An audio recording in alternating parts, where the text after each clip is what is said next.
Adam, what's up, man? First off, how's your day going? I know it's been storming a little bit down in Miami, but how you doing? Day's going well, midweek, just trying to get over the hump, so to speak, even though I don't really look forward to the weekend since my lifestyle is pretty good. But yeah, can't complain, man. Got a bunch of fun projects, a lot of promising things happening on the horizon. And as per usual, staying fit and active through all of it, Y- even in this rain, which has been tough. Yeah, I saw last week. I think it was last week when there's crazy floods in Miami. Um, Miami does flood. It's interesting because you're at sea level. The building I live in, it's beautiful, but when it floods here, kind of like a moat forms around my building. So if I'm not leaving by car, I would have to take off my shoes and walk like shin deep in water just to get to the sidewalk. yeah, some of those like I follow some of the what do they call that? Like Miami lifestyle, Instagram accounts and stuff. And whenever Yeah. it rains, they always show like the streets completely flooded. With With your health and wellness and fitness career, were you super active as a kid? Yeah. Pretty much my entire life. So I think that, a lot of people always ask me genetics, do you train 3 hours a day, supplements, steroids, whatever. Hmm. I pretty much just maintained what I've got going on for as long as I can remember. And I'm not saying that in an immodest way. It's just that like I've never really taken a break in my life from Hmm. being active all the time, you know? So Yeah, for me, I kind of mean like that's such a ingrained in huge. life. I think every kid starts with sports. Like maybe you grew up playing like intramural soccer. So I think that's where like every little kid in my neighborhood started with. And we played like roller hockey in the street and everybody had a basketball net, but it wasn't anything crazy. Some kids are raised by their parents to be Olympians from day one. We had a Mhm. kid in the neighborhood that was like that. But yeah, I don't know, just normal stuff, but that kind of helped. And I feel like a lot of people can say that, but for me somehow it just that was my passion, so it kind of just stuck with me in the And you future. grew up in New Jersey? Yeah, South Jersey, just outside of Philly. Nice. What was that like? Well, I can only say what it was like as I continue to live in other places, because to me it was normal, nice suburban neighborhood, mix of just a mix of people, every different race. You had a mix of wealth and economy or and social class, I guess you would say, in the neighborhood in the school district. But I went to public school, so you saw fights, you saw drugs, you saw Sure. normal stuff. We played sports at high levels. Um, I had a Jersey family. I grew up around Jersey Nice. people that talk to people like people from Jersey do, that scream and fucking, use profanity and just like I think it took to me I went to college at the University of Miami and then I Hmm. moved to California to Los Angeles for a while. I think it took me moving to Cali to see like this is not the standard. Hmm. This is just one way of talking to people and relationships and treating people. What did you go to school for? Double majored in advertising and economics. You and did you start your career more in the corporate world, like doing marketing and working for Yeah. kind Yeah, of bigger totally. brands? Yeah, totally. I don't think there was too many people making a living off social media. I feel old saying that, but when I graduated college, like there was YouTubers, you knew that Hmm. was a thing, but there wasn't Instagrammers yet. Definitely not TikTokers or what Snapchat or any of that stuff. So no, that was never my goal. I was planning on getting an old-fashioned job. I had an old-fashioned degree that I paid a lot of money for a piece of paper to go into corporate America to make very little money, doing, tough jobs, being the bitch of the company. Um, but I don't know, it's all part of the path, part of the journey. Yeah, Like one of man. the jobs that I had that was interesting was I worked for a software company at one point that was a remote job.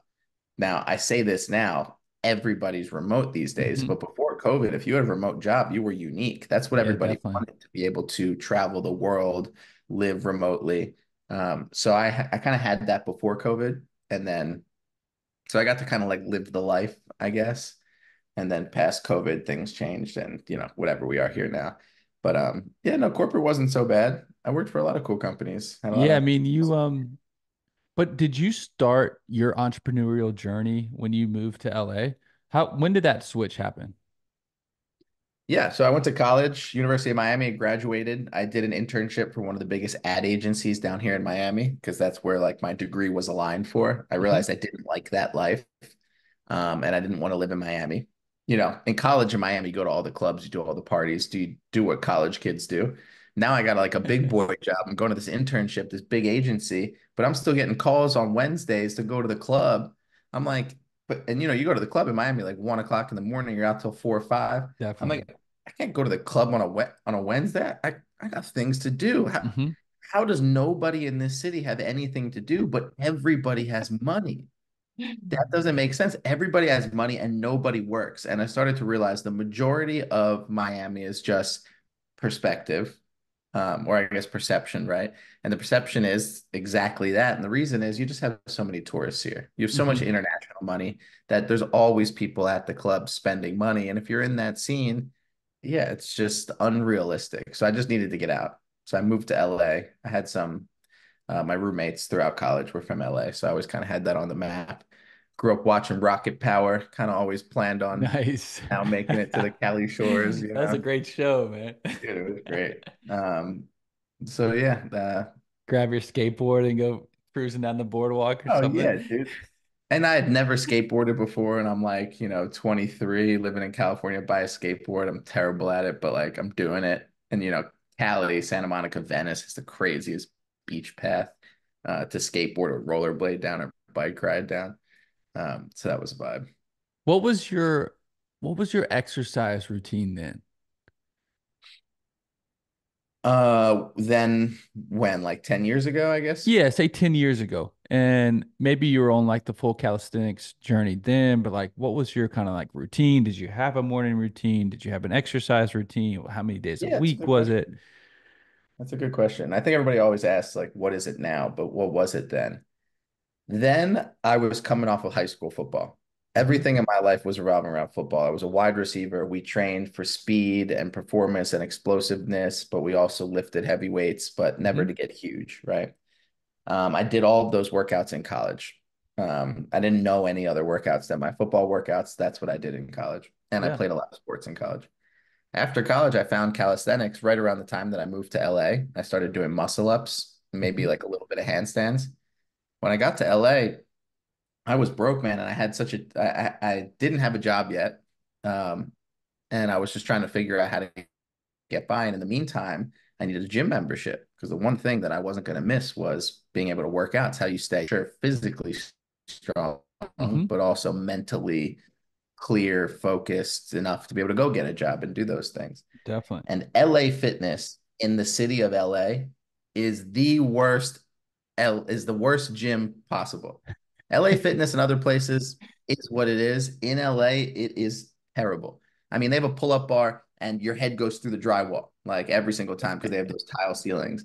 It's dark, it's like dimly lit, tons of like unnatural blue light. I mean, it just did not inspire me to want to work out. But I would do mostly my football workouts until Hmm. I realized, dude, I can't train here. I don't want to. So I would go to Muscle Beach in Santa Monica and I'd start learning calisthenics. And I'd do that on the weekends. And on the weekdays, I'd hit the weight room and do my football workouts. And then I went and I got a part-time job working the front desk at Equinox Oh, because I nice. couldn't afford the Equinox membership. But if I worked there, I'd have a Hell yeah. part-time job and I'd get the free membership. And I could get in a great shape, which I already in. But it was funny working at the front desk at Equinox because I feel like I was in pretty good shape to be not one of the trainers. I actually worked at Equinox in New York. So did my wife. Did you? Yeah, she worked at Yeah. Equinox in New York and Miami. It's a fun place to work. It's chill. It comes with a lot of perks. Yeah, definitely. I always thought that too. I compete with the trainers. Like we'd have like monthly competitions and stuff. And they're like, who's this MA kicking my ass and stuff? I'm like, y'all doubted me, man. What's up? Dude, I was such a little prick back then too. I feel like I've come a long way, but all the trainers were training for what's it called? Like one of the shows, one of the bodybuilding shows. Yep. They had been planning for months and months, dehydrating, heating up their gross meals in the food room, like. And I always just prided myself on being shredded enough that I felt like I could just step into one of those shows. So I signed up like a few days before. I didn't tell any of them. And I went on stage. Completely made a fool out of myself, but I did pretty well. Um, Nice. They're like, damn, we didn't know Adam had this in him. and Um, I to give kudos to the sport, it was like an amateur one, and I recognize I have a lot of friends that do it, like the efforts that mhm. are put in. I didn't know you needed to be tan. I didn't know you needed to know how to pose. I'm like meeting people backstage, learning this shit in the moment. It wasn't pretty Yeah, good it's learning. pretty intense, dude, what those guys and girls go through. With calisthenics, for people listening, what is calisthenics? Calisthenics, by definition, is using your body weight with gymnastics inspired moves to get in shape. What we really know it by is muscle ups, handstand push ups, and borderline street gymnastics on a Yep. pull up bar. But really, calisthenics is anything from handstands, or I'm sorry, anything from push ups to pull ups, Yep. sure, handstands as well, but it doesn't even need to be that advanced. Yeah, and I almost tell people it's like body weight exercises in a way. Pretty much, yeah. With your education around fitness and maybe we can get into the diet now too, but when did you like dive into almost learning more about it as your professional career? It was never my goal to make fitness my professional career. I never really thought it was a profitable or scalable industry. Hmm. The only intro to the industry that I would have recognized would have been being a personal trainer. And where I have plenty of personal trainer friends and I understand like the value that you get out of working with someone one on one. I just never had my mind there when I was going to college for marketing and advertising and Hmm. the concepts of building a big business. I didn't want to do one on one work. So I just never considered it. But I don't know. I started making the calisthenics content, like I mentioned, shortly into moving to California.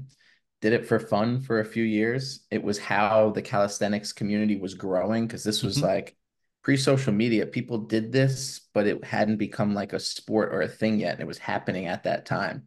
So social media was just a way to share creating new moves, coming up with new ideas. Hmm. And that's kind of what led to my page growing kind of organically. Never had the goal of getting followers, wouldn't have known what to do with it if I had them. But yeah, shortly, a few years later, I guess I had like 30,000 followers before a buddy of mine convinced me to sell an online course.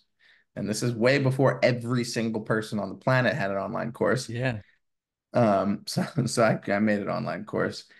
Um, and it was really just if you want to train like me, here's my workouts. I'm not claiming I know anything other than this is how I work out Yep. and this is how I eat. So I'm selling you information about my life.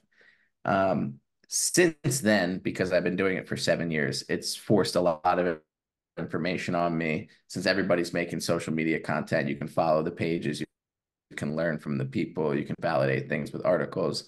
I admittedly do not have academic credibility, I guess, fitness, where I guess most people don't. I did a personal trainer certification once upon a time. I don't think Yeah, that but that you have gives the you life much experience education, unfortunately. education, you know? I think that's almost more important. I appreciate that. I think so too. I just realized, in today's social world, it's like if you have an opinion and you're not a doctor, you're going to get attacked by all the social justice warriors or the health nuts that are out there to say, Sure. stick with the workouts. You don't know what you're talking about. Or you know exactly what you're talking about because you're just repeating something that somebody else said that's a medical resource that's credible. So With I think it's becoming more in light. People are getting more educated on it, but the issue with processed foods and diet, with you, what has your journey been like? Um, Changing your diet, what was your diet like? And then kind of we can get into what it is now.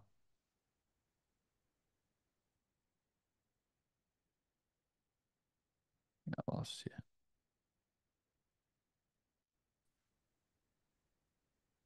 you. oh, Oh, sorry, you I back? think I lost you for a second. No Yeah, my problem. Wi-Fi.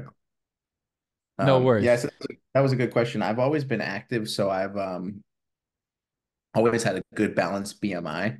Hmm. But I'd say somewhere in college, something from the cafeteria food to the processed food that you eat because you don't know how to cook, convenience foods, broke my stomach. And Hmm. since I was 20 years old, I haven't been able to eat things that are processed. Up until I was 20, I could eat whatever I wanted. I had a steel trap. After 20, anything that was processed that was unhealthy would just crush me. Hmm. And it would kill my stomach. I'd spend all the time on the toilet, yada, yada, yada. I'll save you the details. The reality is, I think a lot of people view diet as like, ooh, should I eat this because it might make me fat? There's Hmm. so much more happening. It's like you possibly getting fat. So for me, I'm grateful, I guess, that I've never had to getting fat when it comes to nutrition. But my diet, um, when it comes to health, not been because I'm obsessed with being extremely fucked the entire day because of something I ate the day before. Yep.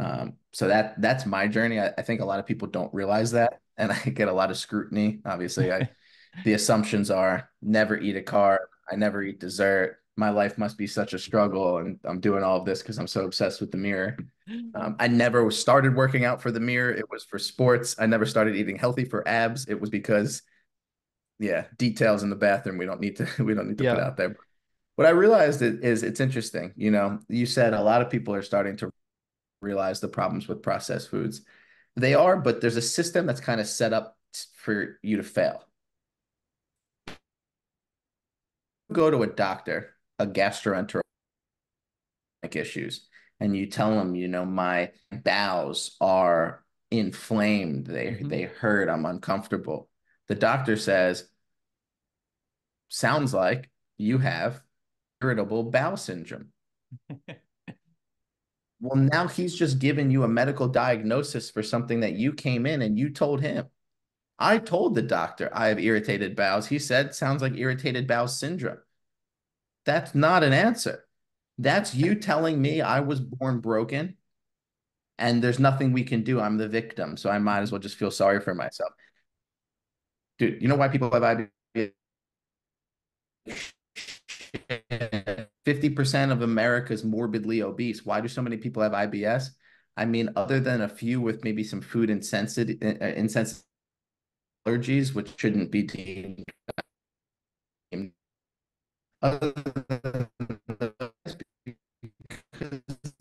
processed food because they're whatever the majority of the average eats. And IBS is the least, as all of these extremely inflammatory diets have shown to cause way more issues than IBS, everything from heart disease to diabetes to you name it. Yeah, there's so many secondary issues that come along, and not even secondary. I mean, there are primary issues that come along with diet other than, gaining weight. It's all, I mean, talk about mood, depending on what you eat and how you eat, you're going to be groggy, you're going to have energy, you're not going to have energy, you're going to get bad sleep, and then you're going to get bad sleep, and it's going to, like you said, ruin kind of the rest of your day in a way. Are there a few foods and protein, where do you get most of your protein from? Oh, I think I lost you. Um, I'm an avid meat eater. I eat a Oh, lot of yeah. red meat. I get you back. Yeah. Where do you get your meat from? Perfect. Yeah, I'm an avid red meat eater. So I eat a lot of red meat. I believe it's one of the healthiest things that there is out there for you, as long as you get, you know, the meat from a healthy animal, Hmm. grass-fed cow. There's nothing that gives you as many essential aminos, as much bioavailable Yeah, talk protein about that you can that, actually bioavailability. actually. Yeah, I think that's something that most people don't understand. A lot of people, your average person hears protein, understands you need protein, and they think if I want my muscles to grow, I should have protein. So whether I take this powder, eat fish, chicken, or a bunch of beans, I'm Hmm. getting protein. That's because the ingredient label on the back of every bottle is going to say protein. It doesn't say what type of protein. Hmm. So bioavailability is your body's ability to actually absorb the nutrients that you're ingesting. and different foods have different bioavailabilities. So red meat, the bioavailability is extremely high. I think it's like above 95% or something. Where if you have, let's say, soy protein, Hmm. the bioavailability is like 1/5. Hmm. So where you think you're getting 20 grams of just this protein thing from soy protein, you're really getting 3, 4 grams maybe. Yeah. So I think that that's one reason why I'm an advocate of an animal-based diet. And I think there's a million arguments from everybody's different position on like, to back their call it their cult. If you're Hmm. vegan, you're either gonna argue animal cruelty, which I would support. Our food system's definitely messed up, but I wouldn't support it and say we shouldn't eat animals. Like it's kind of just too natural. It's too essential for us. Hmm. Um, if you argue that we don't have the teeth to chew animal flesh and it was made to chew plants, also bad argument. Every other meat eater doesn't have such dexterous hands. We can grab our prey and hold it with our hands, where a lion or a dog has to bite down. Its teeth are shaped like that to Hmm. hold its prey in its mouth. So it's just like different things biologically that I think like you can dispute every argument. But I will say that, people like the Liver King who swears by eating this amount of meat every single day, and a lot of people on the carnivore diet, I would argue that too much meat is also unnatural Hmm. just because look, the most successful hunting animal in the wild, I think, is a tiny little desert kitten. It's the cutest little kitten, but it's successful on 50% of its hunts. So Damn. 1 out of 2 times it goes hungry. So, if we're eating meat 3 times a day, every single day, like, and we're not putting out the effort that another animal would have to put out when it's Hmm. hunting or gathering for food, we just sit back Yeah, that's a and good Uber point. eats it, Uber eats it. Like, it's not natural, right? I saw I you think got at that point. you got to meet Paul Saladino recently. Yeah, yeah, yeah. So me and Paul, we become friends. He's been in Miami twice recently. We've hung out and done a workout. Got to see a little bit about his world. Nice. What with his diet and I think a lot of people now have kind of followed him and they love his meat and fruit and routine. Um with him, is that something that you've talked to him about at all? Yeah, big time. I mean, he's influenced a lot of my diet as he has a lot of other people. I never fully bought on to carnivore only, Hmm. but Me it neither, did but change my close. perspective. You didn't either. Yeah. Yeah, I mean, it helped open my eyes to concepts like maybe bioavailability might have came from him, and then I did my own research. Um, considering the anti-nutrients that are in plants, the Mhm. defense mechanisms that he talks about in plants was something worth looking into. One of the things that's always destroyed my stomach that's not a processed food is see, this has been interesting on my journey too. As I mentioned, my stomach's really sensitive, so I avoid all processed foods. Well, for a while, I started eating things I thought were super healthy: kale, spinach, Yeah. quinoa, nuts and seeds and berries and whatever else. And it's funny when everybody tells you if you don't want to get fat, don't eat these foods. So stay away from a burger, stay away from this and that, stay away from red meat, Hmm. eat salads and stuff like that. And where they're right, there's low fat content in a salad. Hmm. I would never have thought a salad would have been the thing that I need to avoid the most. I cannot digest kale, not Yeah. even for a second. Spinach closely behind it. I got to stay away from it. Quinoa, surprisingly, also cannot digest it whatsoever. I was not for years that I could have trail mix because I loved it. It was such a good snack. Some like craisins, some nuts, little bits of Hmm. chocolate. I cannot digest nuts at all. And I think it took hearing Paul say that to be like, are these the foods I should be villainizing? Maybe this is it. And I remove them from my diet. And of course, I feel better immediately. Hmm. I Now, don't think sure, I that's don't follow. uncommon with leafy greens. Well, and that's what I thought. I always thought as a kid, you knew like leafy greens made you gassy. Yeah. Like that's what you knew from like the family. Is gassy good? I don't know. I mean, I know for me, it's hard for me to digest leafy greens. Like I'll eat vegetables, but we'll like bake our vegetables or we'll cook our vegetables. But leafy greens do not make me feel good. I just have a different perspective now. I think like if I think about natural craving more frequently.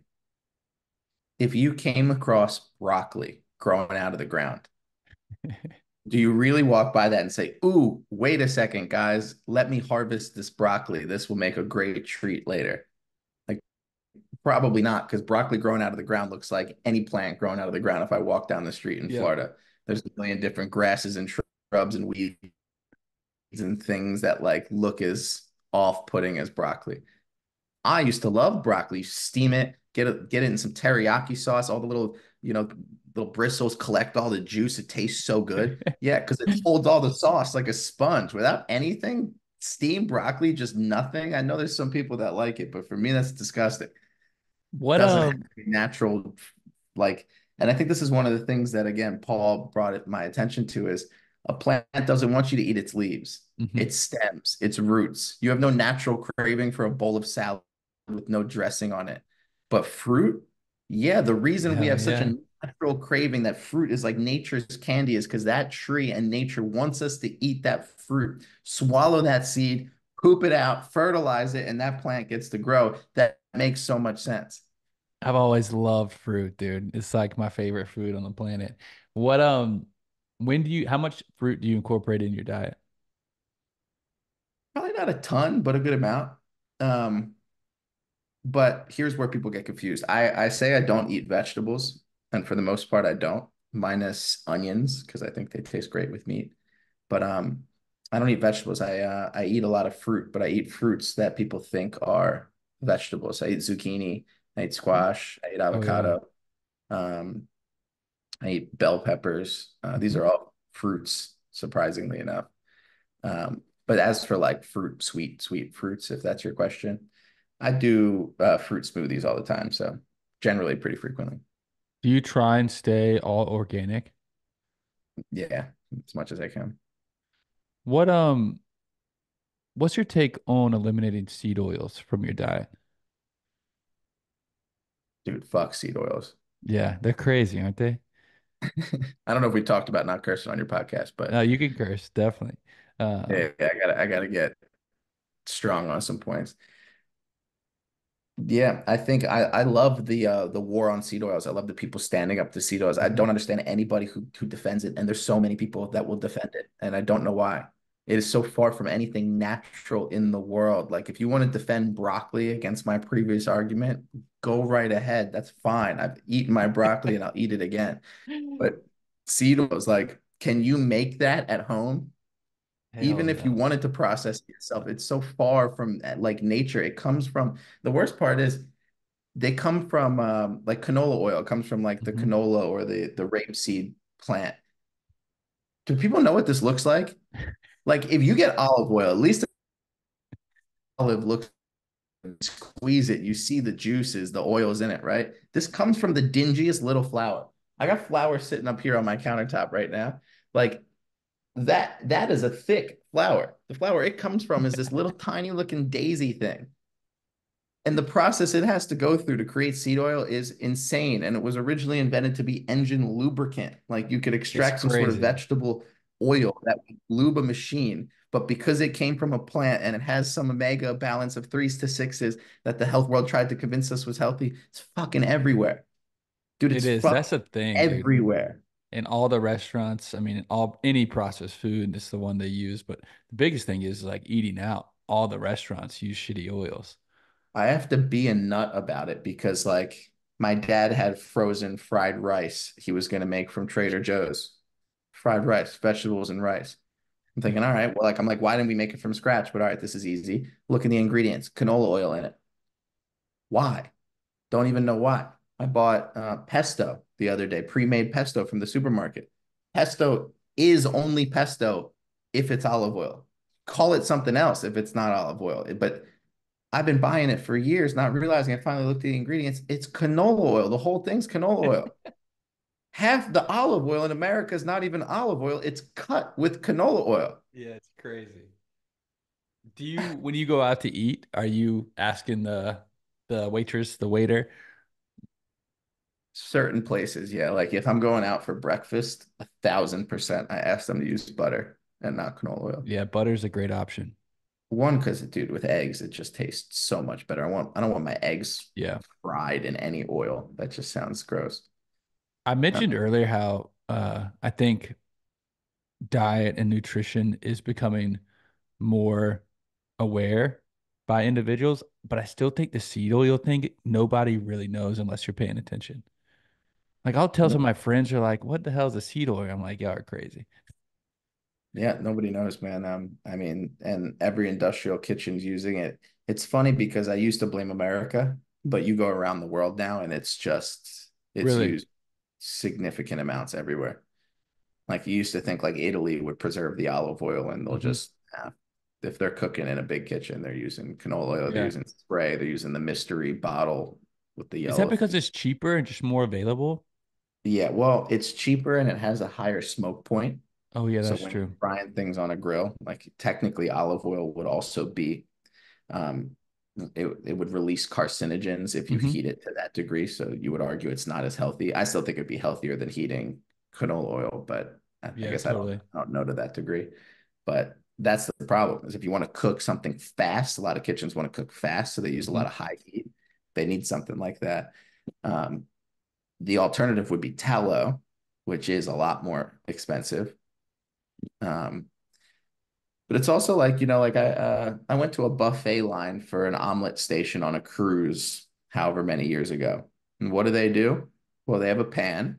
They go like this with the oil in the pan. They circle it like three, four times till it's almost like a soup at the bottom. They drip a bunch of eggs in, right? They do the ladle of the eggs with Hmm. the vegetables. It boils, sizzles. They flip it. They flip it. Nothing sticks. Not even a fleck, like or not even a flake. You and me cook eggs at home. Of course, a little bit sticks. It's not Definitely. perfect, right? But they use so much oil. It doesn't. They pour it on your plate. The oil drips off. The entire thing's clean. They run it under water. Run a towel over it. The next person's up. It makes their process super fast, and they don't care. They're just ruining Yeah. it. With uh with people listening and they I don't know, man, like they might not even know, but they have a lot of inflammation. Like they have bloating in their stomach. They're having bad bowel syndromes. They're having, issues sleeping, and a lot of that comes from inflammation. What are some of the foods you would suggest or some things you would suggest them to do almost right away? Yeah, I mean, I think right away you remove soda, you remove refined sugar. Hmm. I don't think sugar is unhealthy. You get it from fruit, it's natural, it's healthy. Refined sugar, white sugar. Um, this is funny because this is part of my program, right? So I sell online fitness programs, Yep. but to get people to buy the fitness programs, I push them on a nutrition program. Well, the only way, in my opinion, that you can create a nutrition program that fits everybody is to just create an elimination diet. Hmm. Remove these foods for, let's call it 30 days, just to challenge yourself. And if you do, you will see a significant difference. Not saying you'll drop 50 pounds tomorrow, but you remove these foods, you're going to have more energy. Your digestion's going to be better. You should sleep better. You should feel better. You should perform better in the gym, all these things. So, what are those foods? For me, it's alcohol. Number one, remove it. The This worst. doesn't have Yeah. to be for life, but if you're going to challenge yourself for 30 days, let's say, get rid of alcohol. That's going to cause inflammation across your entire body in so many different ways, not just your digestion, but it's a toxin. It's terrible for you. Um, Soda, candy. I think everybody knows that ice cream. Get rid of dairy. Even though I do have dairy sometimes now in Mhm. minimal ways and certain types of dairy, for the sake of getting rid of inflammation, get rid of dairy. Get rid of gluten. Um, Yeah, that's been a big one for me. yeah, get rid of gluten and get rid of the leaves and get rid of the nuts and the seeds. Hmm. Um, Now it's funny because a week ago, my dad asked me for advice eating, and I basically told him this. He starts freaking out. Now at his age, it's hard enough to get him to change any sort of habit, right? He's like, "Oh, okay, so get rid of everything, get rid of it all. What can Sounds like I?" my dad. Yeah. I'm like, "What do you mean? I didn't tell you to get rid of meat, fish, chicken, rice, fruit. Like to me, it's so obvious I didn't tell you to get rid of those things, but I realize, and I got to update my diet. I can't just tell people what to remove. I got to tell them what they can have because they get overwhelmed. but it's simple, right? You want to turn your diet around and you live, one of the things that's most broken in America, in my opinion, is lunch, right? Breakfast is too, but most people skip breakfast. And I think intermittent fasting is super healthy. You should probably skip breakfast and go as long throughout the day without eating as you can. But when it comes to lunch, most people, because of work, have a convenient lunch. Hmm. A convenient lunch is not a healthy lunch. A convenient lunch is I grabbed a sandwich.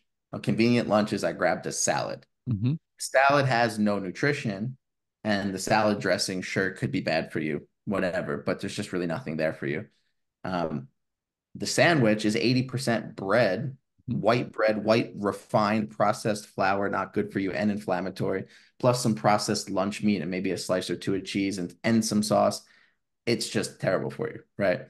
So, how do you fix lunch? And that's the biggest thing. And I think that kind of requires people to take a less lazy approach, right? Oh, Meal I don't prep a little have. bit. Yeah, but that's the thing is if you meal prep one day a week, which is probably what you're suggesting, right? Yeah, not too Then hard. you'll have meals when you need them and you can think them out. And yeah, I mean, if you took an hour on a Sunday to put a bunch of chicken, let's say, in the oven with some sauce on it, Not hard. have pre-baked chicken. Yeah. I get like You that's took what we on do. that We Sunday, you just made a pot of rice. yeah, fix a pot of rice, keep it in the fridge, bake some chicken, then I'll grill, 8 to 10 burger patties and have them for a couple Your days. kids. What's up? Yeah, No, no kids. yeah, me neither. Not Yeah, yet. me and my wife. It's funny. A lot of people think cooking's so difficult. I actually love it because it's like a meditative time for me to kind Hmm. of just like clear my mind and just focus on something simple. But let's say you have rice made. There's so many dishes you can make in 10 minutes. Yeah, and I love it, dude. It's 10 minutes. It's going to be significantly cheaper than anything you'd order. It's going to be so much healthier. You control the ingredients. For me, it tastes way better than anything I can order. Hmm. I mean, that's probably my main meals. Rice bowl with chicken, rice bowl with beef. Yeah, dude, exactly. I do smash burgers almost like 2, 3 times a week because Nice. ground beef, I'm getting all the fats, all the parts of the beef, whatever. Yep. Got my rice. I don't even like a burger anymore. Like a burger, even though I'm not scared of it, doesn't make me feel good. I'm like, I don't want to eat this big thing of bread. I want the burger. The burger's Yeah, the part that tastes good. I definitely. put Me that too. burger with some cheese on top of some rice, and the rice absorbs the burger juices and like the blood and the butter that I cook it in. Like that rice, delicious. I eat that burger, dude. Feel great. With uh with your movement, with your exercise, on a weekly basis, how many times are you like going through a full calisthenics workout? Recently not as much because I've been boxing a lot. Oh yeah, Um, I read that. You boxed a lot. You boxed a lot in your life. Yeah, well, recently in like the last few months, I've been going to a boxing gym because I Nice. All haven't right. I haven't been enjoying the gym I have been going to in my neighborhood. So I switched gyms and they have a boxing setup. Met a guy I've been training, dude. It's a blast. Nice. Tangent, but I love boxing for the foundationary reasons that I loved fitness. Again, it was never because I was obsessed with the mirror. I worked out when I was in corporate America because I had to sit on my ass from 8 to 6 every day, losing my mind because I'm not the Hmm. type of person that can be confined to a chair. But what choice do we have sometimes? At 6 o'clock when I get out of the office, I couldn't wait to go just do something, like let it out. So Hmm. I'd go to the gym.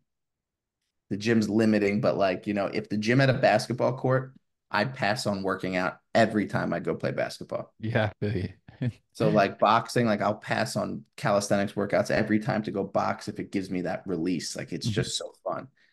But I've never been a big reps and sets guy, man. I've never tried to train to get bigger. So Mhm. for me, it's not like I gotta hit legs 2, 3 times a week. I gotta Yeah, hit that's me chest. too. It's just like, like I'm gonna go to the gym today. I'm gonna feel out. Like today, I'll probably do like a full body thing, boxing tomorrow. Friday, if I feel good, like I like to train skills. Right now, I've been working on reps of handstand push-ups, so I do that once or twice a week. I'm always working on. I changed my training style. My training recently is different than it was a year ago. A year ago, I used to do small circuits that are Mhm. similar to my fitness programs. it tends to get people awesome results. If you want to burn 10, 20 pounds of fat, get shredded, like the way those programs are laid out is perfect for you. The way I've been training recently is just skill based. So I'll do 100 pull-ups for time, or I'll do 200 push-ups for time. Hmm. Um, or certain skills like that 50 muscle ups per time, and I Yep. have my times written in my phone over the course of the last 6 months. So like the last time I did 100 pull-ups per time, I did it in 9 minutes and 30 seconds. So now like when I do it again, I don't need to work out with somebody to know I'm trying to beat the 9 minute and 30 Sure. second version of myself, and it's always neck and neck, and like it forces you to work. Yeah, for Yeah, sure. after that. With uh with boxing, it's great for your cardiovascular. Outside of boxing, what do you do for your cardiovascular work? Because I'm not bodybuilding, Hmm.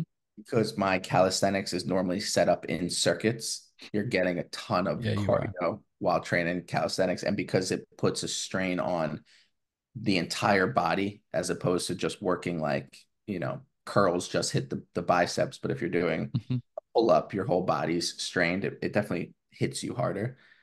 I'm an advocate of sprinting. I think the one thing that every athlete does the least of that they should be doing much more of is sprinting. It's like the most natural and functional movement for us as humans. It's what we've used to evolve and survive, to capture prey, to evade predators. Like Hmm. sprinting is totally key. So if you're doing a It'll work, wear your ass out. Go sprint as hard as you can for 20 seconds. Like shit is right. tough. What's more intense of a workout than an all-out sprint for, Yeah, 20 seconds is even, dude, I don't think I could sustain 20 seconds of my hardest sprint. it's crazy. It's hard. That's like 200 meters plus, like at Yeah. your, yeah, it's, I guess I do like 100-yard sprints, and probably 60 yards of it is like the full out sprint. Like first 20 yards, you're getting going. Like from 20 to 80, you're freaking trying to get your top speed, and then you cool down the rest of the 20. that's exactly how I do it. And dude, and I have sprints in my program, and it's exactly that. I say measure out 80 to 100 yards, slowly build up, get to a stride, hit that top speed, hold it, Yeah. and then cool Hold it off. as long as you can. And then when Yeah. you get done with that, you are freaking huffing and puffing. But just to note for anybody listening that's getting motivated to sprint, if you haven't in a Better while, do stretch. not go full. Yeah. Like go 80% at most, even if you're fucking feeling it. Yeah. Day one, go 80. Day two, go 80. Day three, you can push it a little bit. But that's how it's so funny. I even saw on social media, it was like a football team, and it was like all the kids on the team, their dads were racing. Oh God. And like, like you can imagine a bunch of dads, 30, 40 years old. When's the last time they sprinted? Yeah. Probably high school. One dad that was in shape cruised past everybody like he wasn't trying. Four different dudes stopped and grabbed their hamstrings. Yeah. Three people fell. Like it was embarrassing. Yeah. I think they say like 95% of people won't sprint again past the age of 30. Oh, for sure. Like I could probably name all my friends that haven't sprinted in like years. Dude, it's the same guys that end up asking me questions like, yo, what do you do for abs? And I'm like, what do you think I'm going to tell you? There's some crunch or some sit up that you've never heard of before that's going to give you the answer. I'm like, dude, everybody knows diet. Like your abs are covered by a ton of fat, number one. But you want the best ab workout? Truly, you want the Yeah. best ab exercise? Go run sprints. You will understand that your core is not used to just help you crunch your ass off the floor. Hmm. It is used to drive that knee up. It is used to stabilize your Yeah. body. If you are firing your knees one after another, dude, you are going to get a shredded Hell core. yeah. I'd be one sprinter, one track athlete that isn't friggin' just completely Yeah. diced. I tell people if like they're confined to a space, if you just do high knees for, you know, 40-second burst and like you really driving your knees up as high as you can and bouncing off your toes each time, like that shit is hard. And people think high knees is like a middle school workout. I'm like, go try high knees as hard as you can for a little bit. Yeah. You can make high knees hard. We used to do high knees, you would go 5 yards, but trying to get as many taps in as you could. Yeah. And you'd be so gassed after that. Yeah, totally. With how many times do you try and get outside per week, or do you have any type of protocol with your own exercise routine? Sounds like yours is like pretty balanced and you kind of feel your body out. Yeah, dude. I mean, I have some bit of an idea, but it's balanced just because I don't want to stay on a strict schedule. Like if I want to play basketball tonight, I don't want to say, I can't. Like I have to do my legs. Yeah. If you're training for size, that's the dedication that you need, then the consistency that you need. I don't want to get bigger. All of my fitness is to support the lifestyle that I have, and I love sports. So like, yeah, if Yeah, I me end up too. playing ball the next day, I'm sore, like, damn, I wanted to do legs. Oh well, I do it the next day or Yeah, something like sure. that. With you Plus, mentioned it. I'm kind of getting away from that. Like, do you feel that to yourself? Because it seems like you train similarly. Like, do you feel like you want to get away from just like doing legs? Like how Yeah, I've often, never done that. right? Like I was a why do big I? soccer player and like I always trained similar to a wide receiver. I mean, we trained for speed. We never trained to be bulky, trained for agility, trained for function, trained for burst of speed. And that's how I still train today. Like I'll still hop out and do old school like soccer training and do sprints and hills and It's so funny. side shuffles and all that sort of stuff. Nothing will get you in better shape, but there's this perspective of aesthetics and glamour that people think requires you to have a day dedicated to it. You have the women doing all day legs because they want booty and Yep. hips and whatever's going to get them the likes on social media. I have dudes come up to me, as you can imagine, being a fitness influencer all the time. Dude, you're in such great shape. Dude, is this all from calisthenics? But what do you do for legs? I'm like, well, why would I need to do anything different? If you're admiring my physique for calisthenics, why does it stop at my waist? Like I can't do calisthenics for my legs. Oh And then my you God. suggest it to them and they're like, no, like, wouldn't that not be enough? Like, well, if I'm not lifting weights for my upper body, wouldn't it be proportional to also not lift them for my lower Yep. body? Like that kind of seems normal. Sure, if you want bigger legs, go lift weights. No, there's Yep. nothing wrong with that. Well, go But tell them to do 100 jump squats real quick. They were like, right, you want to stay proportional, run sprints, do agility work, do 100 jump squats. yeah, totally. With living in Miami, do you have a goal or aspirations to ever live anywhere else, or you stuck on Miami right now? I've lived a lot of places, man. I think Jersey, LA, Miami are the ones I knew of. yeah, so grew up in Jersey, college in Miami. After college, lived in LA. After LA, I moved back and forth to Miami a bit, but then I moved to London. I opened an Oh, that's where you F-45 and started. Yeah, that's kind of where you F-45, yeah. started your journey a little bit. That's right. Yeah, so opened an F-45 in London. That was a short period of time. Then that didn't work out because I didn't get my visa. But I didn't have I anything back read in the that. States Yeah, to move back to. So I actually moved to Tel Aviv that summer to build my online program. And sweet. then that year I traveled like that whole year I nomaded. I think I did like 11 countries that year. And then I moved back to California. I've lived in Oh, Colombia, sweet. Medellin for months.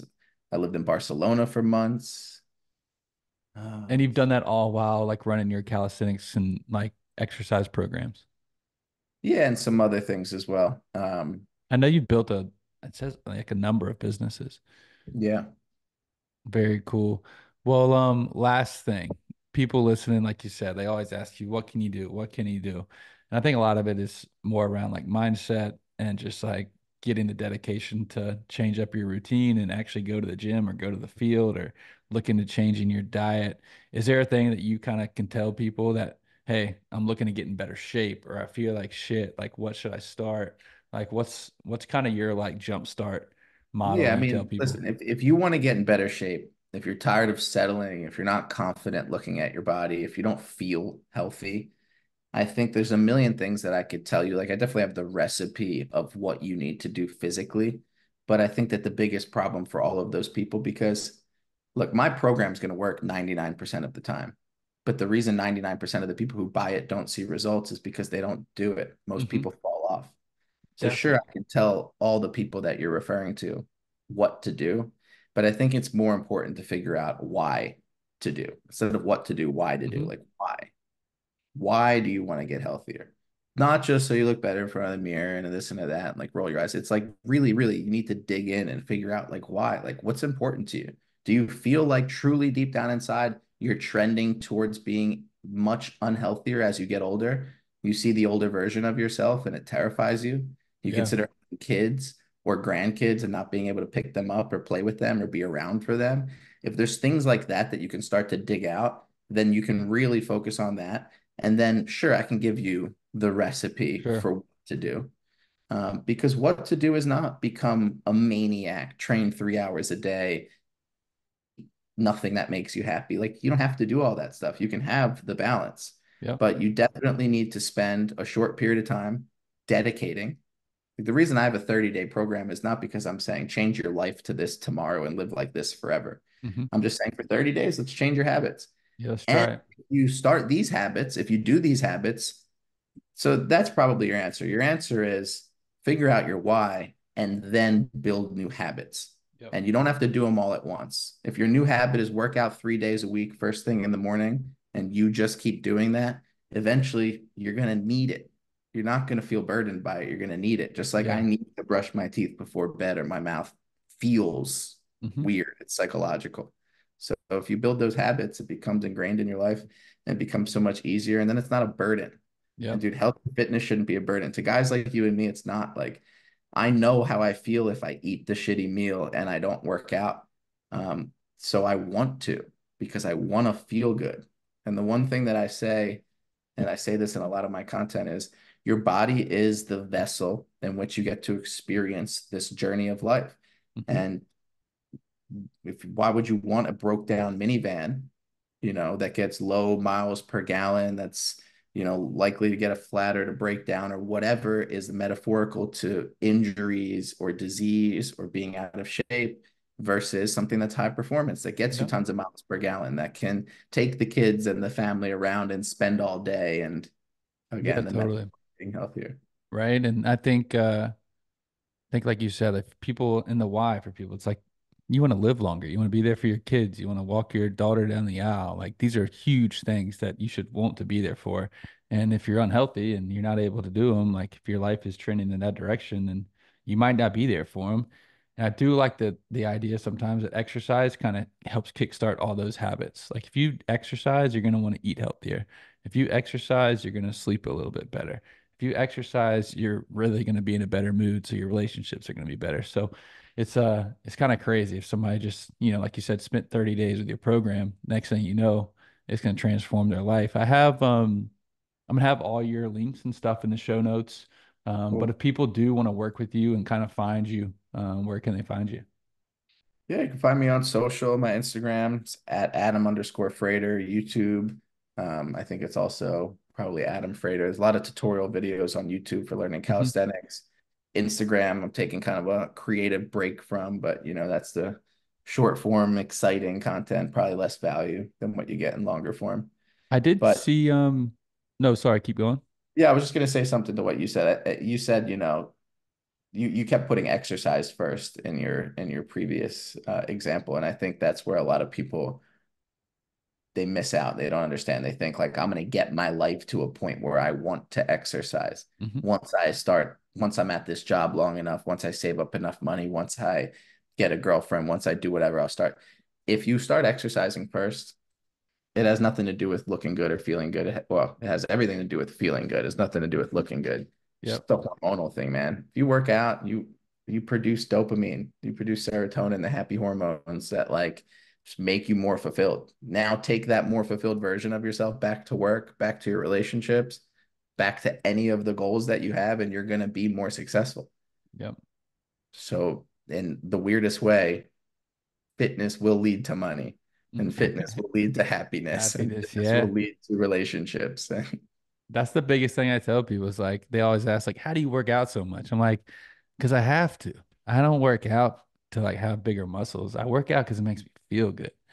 That's the Yeah. If main thing I got. I didn't work out, the girl that I'm dating would be dating a significantly different person. Totally. Um, angry, yeah, moody, less successful, all the above. Well, Adam, man, thank you so much for joining me. It's been a real pleasure talking with you, learning from you a good bit too. And thank you for what you do and thank you for coming on. Yeah, man. Appreciate you having me on. Love doing these things, connecting with people like yourself. If you're ever in Definitely. Miami, you said with the wife or by yourself, hit me up. We'll do a workout on the beach. That's what I say. We'll go to the beach. Yeah, we got to bring a soccer ball. We'll get a little Hell volleyball. yeah. Awesome, man.